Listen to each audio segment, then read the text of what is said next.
बहु नास्तिकों जैसी चलती है, रामपाल नामक संत को मानती है। लेकिन ये हमारी पढ़ाई है कि घर के मंदिर में बैठे भगवान भगवान हैं। भगवान किसी को भगवान में पत्थर दिखाई पड़ते, हमें पत्थर में भगवान दिखाई पड़ता है।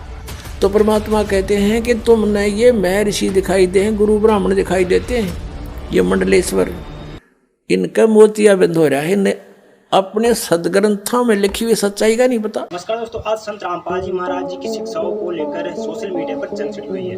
कुछ शिक्षाओं को लोग सकारात्मक तौर पर लेते हैं तो कुछ शिक्षाओं को नकारात्मक तौर पर लेते हैं। जैसे सकारात्मक तौर पर दहेज, विवाह और नशे पत्ते को वर्जित करना, लेकिन नकारात्मक तौर पर जैसे संत रामपाल जी कबीरपंथी हैं तो कबीर जी के बताए मार्गदर्शन पर भी चलते हैं, उन्हीं की विचारधारा को फॉलो करते हैं और उसी विचारधारा को आगे बढ़ाते हुए संत रामपाल जी अपने अनुयायियों को मूर्ति पूजा करने से मना करते हैं।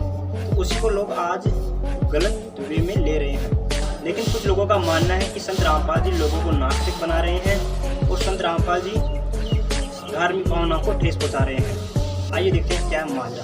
अब सबकी स्क्रीन पर पर्चा। घर में सभी पर कृपा होगी, आशीर्वाद, घर की अर्जी स्वीकार है, पूर्ण कार्य होंगे, पति बीमार रहता, परेशान रहता एवं बेटा को जॉब हो जाएगी, बहु नास्तिकों जैसी चलती है, रामपाल नामक संत को मानती है। भगवान किसी को भगवान में पत्थर दिखाई पड़ते, हमें पत्थर में भगवान दिखाई पड़ता है। भारत का कंकड़ कंकड़ शंकर है, और जो हमारी मूर्तियों को, हमारे माता पिता को, हमारे माताओं के माथे के सिंदूर को जो भी खंड विखंड करेगा, अब वो समाज में स्वीकार नहीं होगा। बिल्कुल। और ये कैसे पॉसिबल है? लगाओ बुद्धि, लगाओ अपना तर्क, लगाओ पढ़े लिखे लोग जितने भी हैं जो अपने आप को विद्वान मानते हैं, लगाओ अपनी बुद्धि, तुम्हारी ठटरी। लेकिन ये हमारी पढ़ाई है कि घर के मंदिर में बैठे भगवान भगवान हैं। तो संत रामपाल जी महाराज ने एक सटीक उदाहरण देकर बताया है। तो आइए जान लेते हैं संत रामपाल जी महाराज के विचार। ये भूल थी, ये गलत था। मूर्ति बुरी नहीं, मूर्ति की पूजा गलत है। पुण्यात्माओं, परमात्मा ने ऐसी गहरी और गूढ़ रहस्य की वाणियां हमें सुनाई हैं, बोली हैं, लेकिन इन काल के दूतों ने परमात्मा तक हमें नहीं पहुंचने दिया। नकली संतों, ऋषियों, महर्षियों ने। इसलिए परमेश्वर ने स्वयं आना पड़ता है। तो परमात्मा ने 600 वर्ष पहले जब आए थे वो लीला की थी, जिसका समर्थन आज वेद कर रहे हैं, जिसका समर्थन गीता जी कर रही है, जिसका समर्थन जो ज्ञान परमात्मा ने दिया था उसका समर्थन आज पुराण कर रही है, कुरान कर रही है, बाइबल कर रहा है। तो पुण्यात्माओं, आज हम अपने भगवान को पहचान लेंगे। पहले हमारे को किसी ने कुछ भगवान बता दिया, एक मिट्टी का रख दिया कोई खिलौना सा, ये तेरा भगवान, हमने वो ही मान लिया, क्योंकि हमें परमात्मा की चाह थी, आज भी है। अब जैसे मूर्ति रख दी भगवान की, श्री कृष्ण जी की, विष्णु जी की, तो हमने स्वीकार कर लिया। विष्णु जी के गुणगान उन्होंने सुनाए, हमें मान लिया। कहाँ से सुनाए उन्होंने विष्णु जी और ब्रह्मा शिव जी के गुणगान, गुण कहाँ से सुनाए? विष्णु पुराण से विष्णु जी के, शिव पुराण से शिव जी के। तो किसी ने बताया कि भगवान की मूर्ति है, इसी की पूजा से तेरा मोक्ष हो जाएगा, हमने वो भी शुरू कर दिया। तो ये भूल थी, ये गलत था। मूर्ति बुरी नहीं, मूर्ति की पूजा गलत है।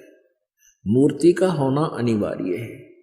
मूर्ति से हमें प्रेरणा मिलती है। जैसे हम किसी सूरवीर की मूर्ति देखते हैं, चित्र देखते हैं, और उनके गुणों से हम परिचित होते ही हैं, तो गुणों से परिचित होने से उसकी मूर्ति देखते ही हमारे अंदर भी वैसा ही भाव बन जाता है। जैसे हम सेब की मूर्ति देखते हैं, आम का चित्र देखते हैं, आम की मूर्ति देखते हैं, तो हमारे अंदर उसके गुणों का ज्ञान होते ही उसको पाने की भी इच्छा बढ़ जाती है।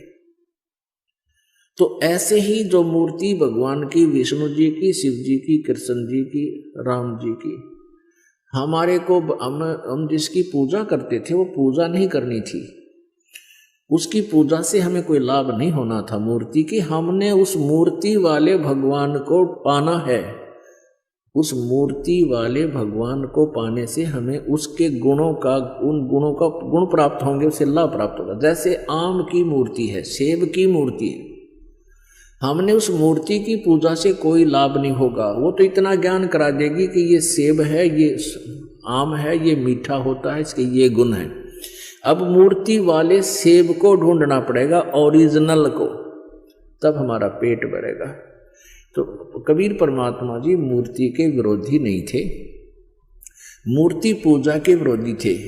इन ढीठ लोगों ने हमें इतना रूढ़िवादी बना दिया कि हम केवल मूर्ति की ही उसी का घंटी वंटी बजा के उसके तिलक तिलक ला के श्रृंगार करने में लागे रहते।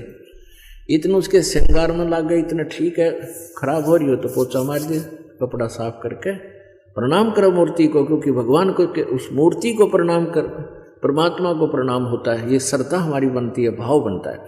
लेकिन पूजा और सत्कार में अंतर होता है, पूजा और सत्कार में बहुत अंतर होता है। तो ऐसे हमने पूजा नहीं करनी, सत्कार करने से हमारे अंदर विनम्रता बनी रहेगी।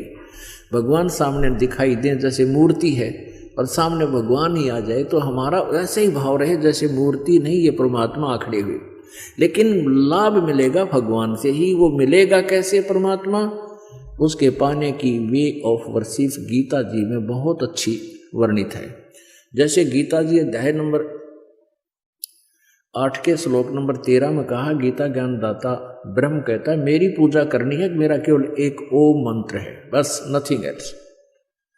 और 8वें अध्याय के 3 श्लोक में जिस परम अक्षर ब्रह्म के बारे में बताया है उसकी पूजा करनी है, तो 17वें अध्याय के 23वें श्लोक में कहा कि ओम तत्सत इति निर्देश है ब्रह्म त्रिविध समर्थ है। उस परमात्मा के यानी परम अक्षर ब्रह्म के पाने का ओम तो सीधा ही क्लियर है, स्पष्ट है, और तत् और सत ये दोनों सांकेतिक गुप्त हैं। ये दास बताएगा, वास्तविक ये कोड वर्ड है।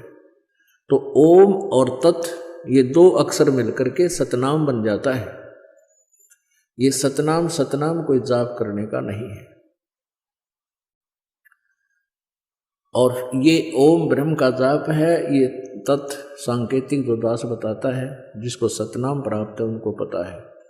ये परब्रह्म का जाप है, यानी अक्षर पुरुष का जाप है। और सत ये परम अक्षर ब्रह्म का जाप है, यानी ये गुप्त है, ये कोड वर्ड है, ये दास बताएगा।